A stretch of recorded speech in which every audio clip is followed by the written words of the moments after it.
നമസ്കാരം. വീണ്ടും പുതിയൊരു വീഡിയോയിലേക്ക് നിങ്ങളെ എല്ലാവരെയും ഹാർദവമായി സ്വാഗതം ചെയ്യുകയാണ്. കഴിഞ്ഞ ദിവസം മുതൽ വാർത്തകളിൽ നിറഞ്ഞു നിൽക്കുന്ന ഒരു വസ്തുതയാണ് ബംഗ്ലാദേശിലുണ്ടായ കലാപം. ചില നാളുകൾക്ക് മുമ്പ് ശ്രീലങ്കയിൽ ഒരു കലാപം പൊട്ടിപ്പുറപ്പെടുവാനിടയായി.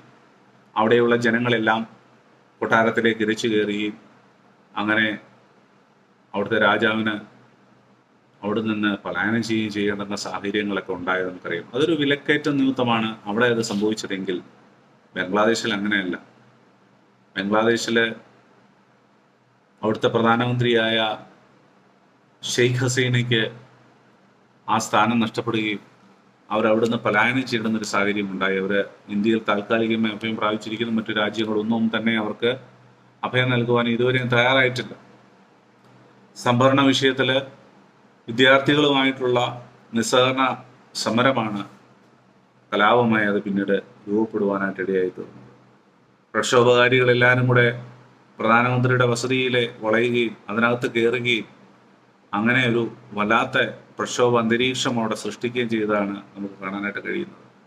ദീർഘകാലങ്ങളിൽ പ്രധാനമന്ത്രിയായ ഈ വനിതയ്ക്ക് അവിടെയുള്ള ഇത്തരത്തിലുള്ള പ്രശ്നങ്ങൾ മുൻകൂട്ടി കണ്ട് അതിനു വേണ്ടുന്ന സുദൃഢമായ നടപടികൾ എടുക്കാൻ കഴിയാതെ പോയി. ഏകാധിപതികളായ ഭരണാധികാരികളുടെയൊക്കെ അധപ്പതനങ്ങൾ പലപ്പോഴും നമ്മൾ കണ്ടിട്ടുള്ളതാണ്. അവരുടെയൊക്കെ അവസാനം എങ്ങനെയായിരുന്നു എന്നും നമുക്ക് അറിയാനായിട്ട് കഴിഞ്ഞിട്ടുണ്ട്. ഇപ്പം ജനങ്ങളോട് സമരത്തിൽ പങ്കുചേരുവാൻ ആവശ്യപ്പെട്ട് പ്രക്ഷോഭകാരികൾ മുന്നോട്ട് വന്നിരിക്കുമ്പോൾ ജനങ്ങളെല്ലാം കൈമയും മറന്ന് അവർ ഇതിനുവേണ്ടി ഇറങ്ങിപ്പുറപ്പെട്ടിരിക്കുകയാണ്. അവർ ഓഫീസുകളെ തീവെക്കുന്നു, പലയിടങ്ങളിലും കൊള്ളയടിക്കുന്നു.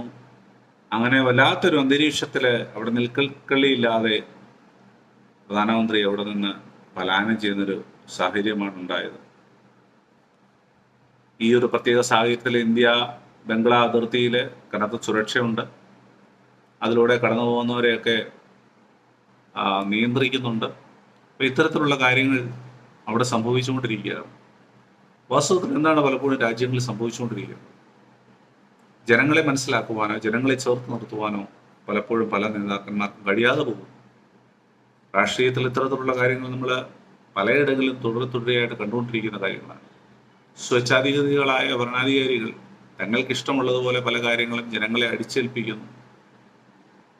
മനമെടുത്ത് അധികഭാരം ഉണ്ടായിട്ട് പലപ്പോഴും ജനങ്ങൾ തന്നെ തങ്ങൾക്ക് നേരെ തിരിയുന്ന ഒരു സാഹചര്യത്തിലേക്ക് വരുമ്പോൾ എന്ത് ചെയ്യണമെന്ന് അറിയാതെ പകച്ചു നിൽക്കുന്ന നേതാക്കന്മാരുണ്ട്. ഷെയ്ഖ് ഹസീനെ പോലെയുള്ള ഉത്തരവാദിത്തമുള്ള ഭരണാധികാരികളൊക്കെ ഇത്തരത്തിൽ രാജ്യം വിടേണ്ട ഒരു സാഹചര്യം വരുമ്പോൾ നോക്കുക, ദീർഘവർഷങ്ങൾ ഒരു രാജ്യത്തെ ഭരിച്ച് അവിടുത്തെ സ്ഥാനങ്ങളൊക്കെ അലങ്കരിച്ച് ഇങ്ങനെ ഇരുന്ന ഒരു വ്യക്തിത്വം പെട്ടെന്ന് അവിടെ നിന്ന് പോകേണ്ടുന്ന സാഹചര്യം. സാധാരണക്കാരെല്ലാം തങ്ങളുടെ വസതികളെല്ലാം കയ്യേറി അവിടെയുള്ള പൊതുമുതലുകളെല്ലാം നശിപ്പിക്കുന്ന ഒരു കാഴ്ചയാണ് നമ്മൾ കാണുന്നത്. പ്രതിമകൾ നശിപ്പിക്കുന്നു, അതിനകത്ത് കൊള്ളയടിക്കുന്നു, കിട്ടുന്നതെല്ലാം അപഹരിച്ചുകൊണ്ട് പോകുന്ന ഒരു വല്ലാത്ത കലാപ അന്തരീക്ഷമാണ് ഇപ്പോൾ അവിടെ നിലനിൽക്കുന്നത്. ഇത്തരത്തിലുള്ള സാഹചര്യങ്ങൾ എവിടെയും എപ്പോൾ വേണമെങ്കിലും സംഭവിക്കാം. അതുകൊണ്ട് വളരെ കരുതലോടെ വേണം തങ്ങളുടെ ദൗത്യങ്ങൾ നിർവഹിക്കുവാൻ. അത് പലപ്പോഴും ഭരണാധികാരികൾ തങ്ങളെ തന്നെ മറന്ന് അവരെന്തൊക്കെയോ ആണ് എന്ന് മറ്റുള്ളവരുടെ കാണിച്ചു കൂട്ടുവാൻ വേണ്ടിയുള്ള തത്രപ്പാടിലാണ് അവർ മുന്നോട്ട് പോകുന്നത്. ഇത്തരത്തിലുള്ള സാഹചര്യങ്ങൾ ഉണ്ടാകാതിരിക്കാൻ ശ്രദ്ധിക്കേണ്ടതായിട്ടുണ്ട്.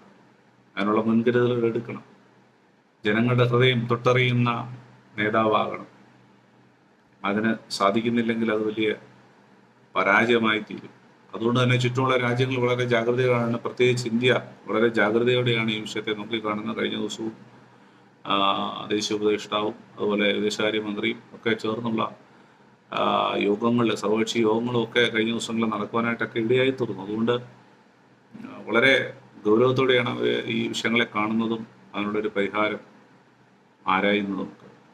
ഏതായാലും ബംഗ്ലാദേശിൽ എത്രയും വേഗം സമാധാനം പുലരട്ടെ, അതിനുള്ള സാഹചര്യം ഉണ്ടാകട്ടെ, പുതിയൊരു മന്ത്രിസഭ അവിടെ രൂപീകരിക്കപ്പെടട്ടെ.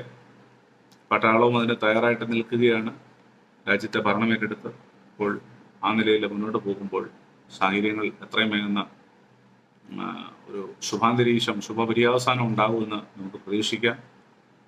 നമുക്ക് വളരെ പ്രതീക്ഷയോടെ ആ വിഷയത്തിന് വേണ്ടി കാത്തിരിക്കാം.